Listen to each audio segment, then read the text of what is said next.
જેતપુર નવાગઢ નગરપાલિકાના ભ્રષ્ટાચારનો ખુલ્લો પાડવા જેતપુર કોંગ્રેસ મેદાને શહેર તેમજ તાલુકા કોંગ્રેસ દ્વારા પત્રિકા વિતરણનો કાર્યક્રમ યોજાયો।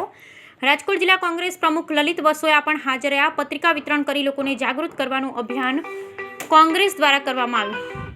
જેતપુર નવાગઢ નગરપાલિકામાં અનેક ભ્રષ્ટાચારના થયાના આક્ષેપ। પાલિકામાં કરોડો રૂપિયા ગ્રાન્ટો આવવા છતાં જેતપુરના રોડ રસ્તા સહિતની અનેક સમસ્યાઓથી પ્રજાનું ત્રસ્ત।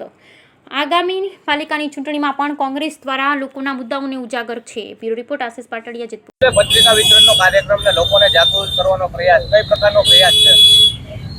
સમગ્ર ગુજરાતની અંદર ગુજરાત પ્રદેશ કોંગ્રેસ પાર્ટીના સૂચના અનુસાર સમગ્ર વિસ્તારની અંદર લોકોમાં જાગૃતિ આવે એના અનુસંધાને પત્રિકા વિતરણ અને લોકસંપર્કનો કાર્યક્રમની શુભ શરૂઆત રાજકોટ જિલ્લામાં આજે જેતપુર શહેરમાંથી અમે કરી રહ્યા છીએ।